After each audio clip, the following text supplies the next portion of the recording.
Hi, I'm Jacci Pillar, and this is Talk-ist, all topics, all tangents, and all trivia, but no small talk.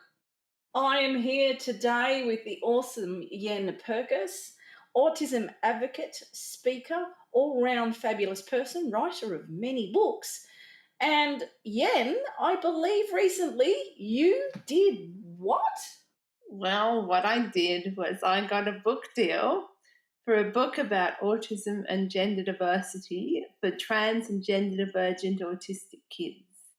So I will be writing this over the next 6 months with my fabulous co-author Sam Rose from the ICANN network, and it will be many kinds of awesome and really help trans and autistic kids. So I have a book that's coming out in March called The Autistic Trans Guide to Life, and that's for trans and autistic adults. But the new book will be for kids, and I think it's really important to promote pride and positive self-knowledge for trans autistic kids. Awesome. It's been very much needed in the space for quite some time. So I met you, Yenn, when we were speaking together, and we had an interaction that day that prompted probably us talking about this topic, and that was someone at this speaking appearance said to you, "What do you remember? What that conversation was?" When I give talks, I often bring some of my books along. Now I have, including the ones I'm writing and haven't come out yet, I have 11 published books. And so I had some of my books at this event, and one of them was the Guide to Good Mental Health on the Autism Spectrum. It's about 300 pages. I co-authored it with Dr. Emma Goodall and Dr. Jane Nugent, and it's a really useful book. It's a bestseller. People love it. And this person at this event said, "Oh, did you write that book?" I said, "Yes." And she said, "Oh, who helped you? It's very long." And I was quite nonplussed. I'm thinking, well, firstly, what difference does the length make? If you write a book that's 200 pages or 500 pages, it's still a book. And secondly, assuming that, well, I did have help, but I had equal help with co-authors, and I was the lead author for that book. So it was very funny, and it's one of those things where you get unexpected ableism, and you're at an event and someone comes up with some nonsense and it just really gets to you. I had another one, similar sort of thing. I was at a book launch of one of my books, which was actually less than 300 pages, but nevertheless, I wrote it. And this person came up to me to get her book signed, and she said, "You don't have to say you're autistic. You could pass for normal."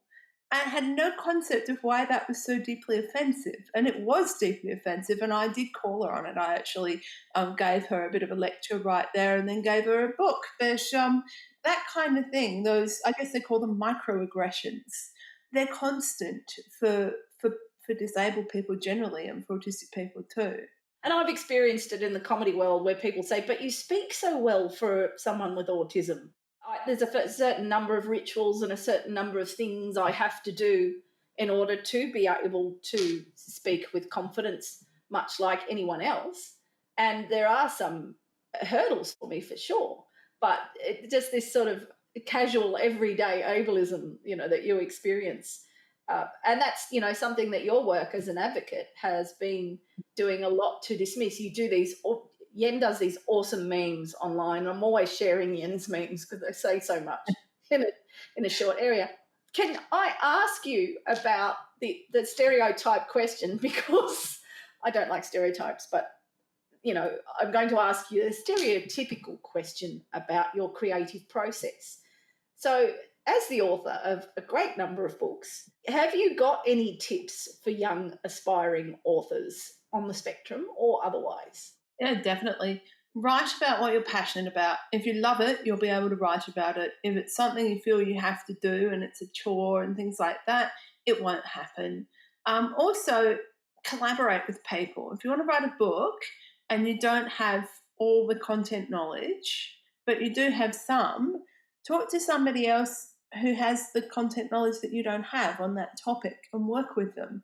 I found that really helpful. It can be quite stressful working with co-authors because they don't always get the content done on time, and you can have issues, but generally it's a really good thing to work together, and you can build really lovely networks through people you've written with. That's what I've found. Have a mentor or a role model or both, somebody in your life who you look up to and who can give you advice and support, is a really important thing. My first book I wrote in 2005, and the only reason I wrote it was because I had a mentor, which was Polly Samuel, the late great Polly Samuel, amazing advocate, one of the absolute trailblazers in our community. And she said to me, you should write your life story. And lots of people have said that to me, and I declined because I couldn't think of anything worse. And then when Polly got me to do it, what she said was, now I have a very dodgy personal history from the 1990s. I spent time in prison. I had a really difficult time. And I was a very difficult person as well.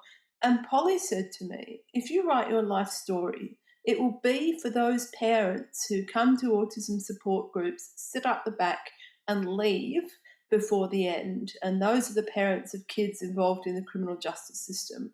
And I heard that from Polly and processed it and said, you mean my parents. And so that's why I wrote it. So having that role model helped me to do something that I would not have done otherwise. And kudos to Polly, because I know this now as a fairly established advocate. I have limited time. So when someone asks me to do something, I have to weigh up the capacity I have to do it. Now, Polly gave me advice and mentorship when that book was being written. She edited it and she sent it to her publisher with a letter of introduction saying, this is Yenn, they're my friend, they've done this really good book. Here's a foreword, you might want to publish it.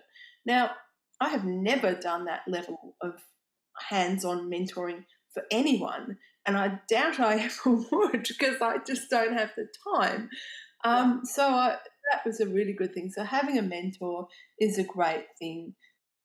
And practice your writing or your art or your music or whatever you do. Just practice. See it as a job. Don't see it as a calling. Don't see it as an inspiration. I mean, you can see it as those things, but you'll get nothing done. I find for me, writing is a practice. It's not something that I do when I get the muse, because I never get the muse. It's something I do because I know it needs doing.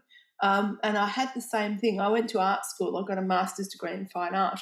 And I went to art school, and the lecturers, all of them said, don't view this as an inspiration. Don't think the muse is taking you because the muse is fickle. See this as a job. See this as work. And that sounds really sad, doesn't it, about creativity? But it does mean you get a lot done. It certainly does. And I mean, I think that's what that story about how you and I met illustrates, is that, we like to see what we do as more than a hobby. And on that note, I'd like to say a big thank you to Yenn for being on Talk-ist, and don't judge an autistic book by its cover. Absolutely. I posted I call them memes. I used to call them memes, but then some bright people gave me a hard time and said, they're not memes, they're not funny. So now I call them yemes, which is Yenn memes, and that seems to work better. And the one I posted today was all about how autistic people are not stereotypes, and we can't all fix your computer.